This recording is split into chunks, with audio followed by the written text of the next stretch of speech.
Deborah, darling, and thank you so much for tuning in today. Today I'm basically going to talk about attention.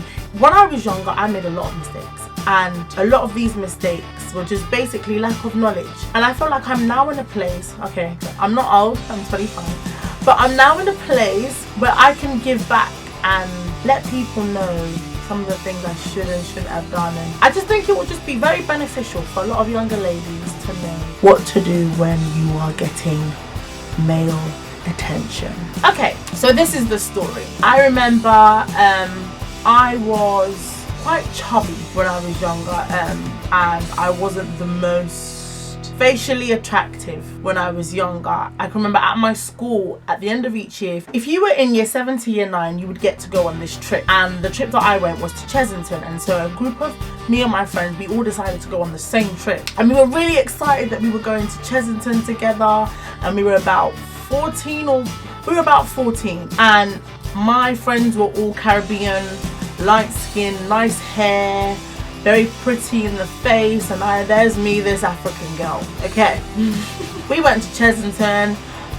There were a lot of other schools there, funnily enough. So all my friends, all the guys were talking to my friends and blah blah blah. And I kind of sat there like, okay, no one's talking to me. Like, what's wrong with me? So I thought, okay, maybe I need to go and speak to somebody. Maybe I need to, you know, put myself forward and put myself out there. So now it was like a 2-day thing, and on the first day I thought, okay, I'm just gonna see how this thing works, and I'm not really gonna talk to anybody else, and I'm just gonna leave it at that. I was really looking forward to the next day. So I went home, I picked out my outfit. It was matching. I wore, was it pink and white? Because I absolutely love pink, if you know me.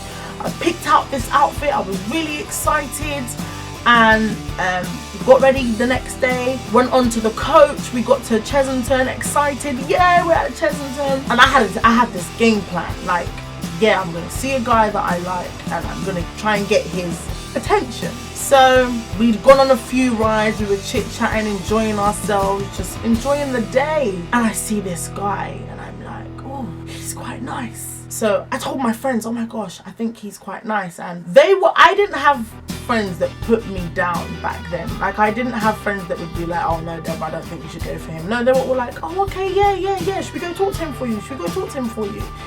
And I thought, okay, if they're gonna do it, it's better than me going to do it. Yeah, so I got really like pumped up, because, you know, my friends were gonna go talk to this guy for me. He was actually quite cute. And so they go off to this guy. I see a lot of smiles, so I'm thinking, oh, this is positive, it's going well. What they're talking about is quite positive, because I'm seeing them laughing and smiling. And all of a sudden, the guy looks over at me, and he looks at me up and down, and then he shakes his head. Now, I didn't really know what he had said at that moment, but then like everything within me kind of got drawn out, like everything just sat down, like and I felt my face get hot, and I felt tears, I felt my eyes water, but I didn't cry, but I automatically just sunk into myself. My friends came back to me, and they said, oh, he said he's not looking for a girlfriend.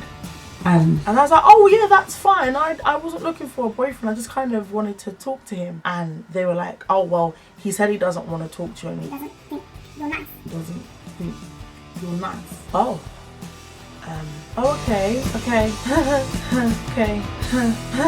So later on, we're all playing again. We've all gone back to our rides, going on different rides, and this guy and his friend, we see them again, and I was trying not to be visible because I knew what he thought of me. And he went on the same ride as us, and as we got off the ride, he asked one of my friends for her number. In that moment, I started to ask myself, why am I the ugly one? Why am I the one that the guys don't want to speak to? Even me talking about it right now, it's making me quite emotional, and because I know I've come a long way. And it was like, why don't they want to talk to me? Why don't they think I'm pretty? Why don't they want to be my boyfriend? And I had all these thoughts in my head, and I started to really believe that I was ugly, because this guy had just looked at me up and down and said, she ain't nice. This was a time in my teenagehood that knocked me down, and this is a story that I never forget, because it's part of why for a long time I felt like beauty was based on the outside. I went home that night and I cried myself to sleep. And I cried asking God, why didn't you make me light skinned? Why didn't you make me pretty? Why did you make me the big one?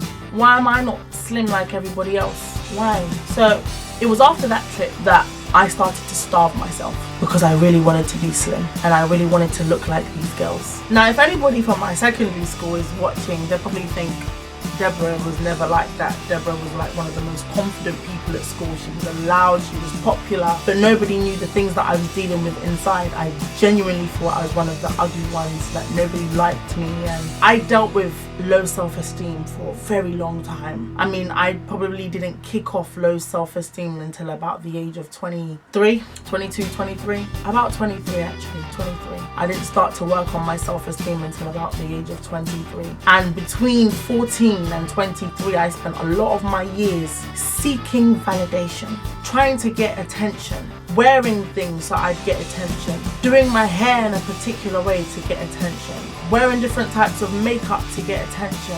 For what? Because I didn't feel pretty enough, because I didn't feel good enough. The attention is not worth, because half of these guys that are even to look at you to say, oh yeah, she's buffer, yeah, she's 10, whatever. I remember starting year 10, year 11, and I'd finally reached my goal weight, and I was quite curvy, and it was all about college guys when I was in year 11. By that time, I had now become one of the buff ones, and I found out that 2 guys placed a bet on me. Who could get my number first? Who could get the girl with the back off number first? Now you see, I craved that attention, but do you understand that the kind of attention that I was now receiving was not attention that was gonna make me feel better, was not attention that was gonna grow me as a person, was not attention that was gonna benefit me, but yet it was still putting me down. But I didn't know. I thought it was attention. So far as I was getting attention, that was enough. That meant I was in with it. That means I was important. These guys saw me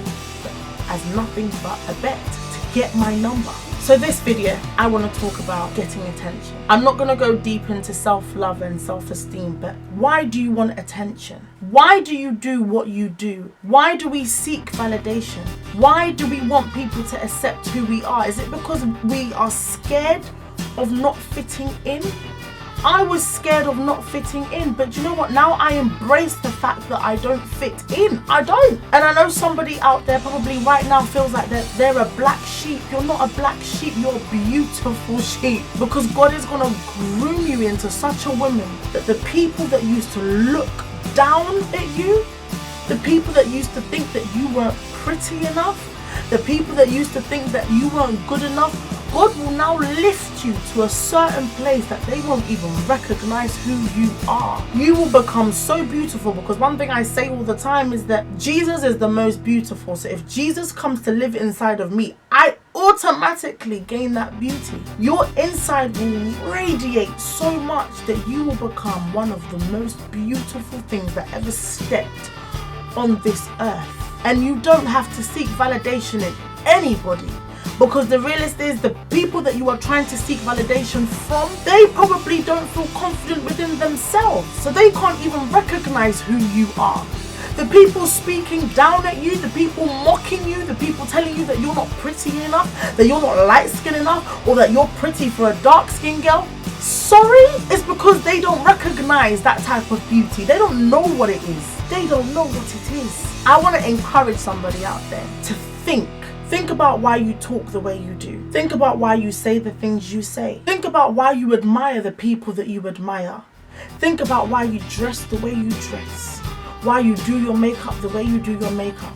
Why you do your hair the way you do your hair. Who are you trying to seek validation from? The only person that you should ever try and please is God. That you want to say that at the end of your race, that on Judgment Day, that He is able to say to you, well done, you kept my commandments. You didn't lose yourself trying to seek validation. So what if you don't become the popular kid? Guess what? You will become popular.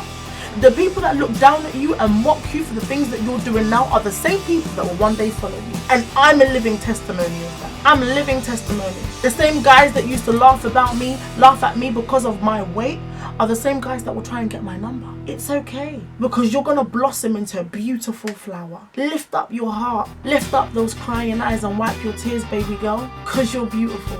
You are. And I'm telling you that you're beautiful. And I hope that someone will see this and know how gorgeous they are. Don't ever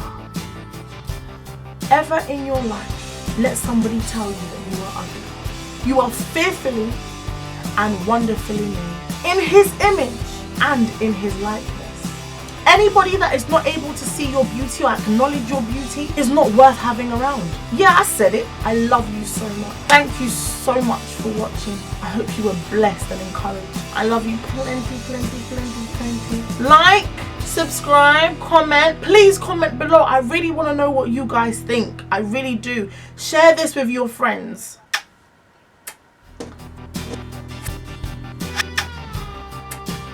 Bye, bye, bye, bye, bye, bye, bye, bye, bye, bye. Oh.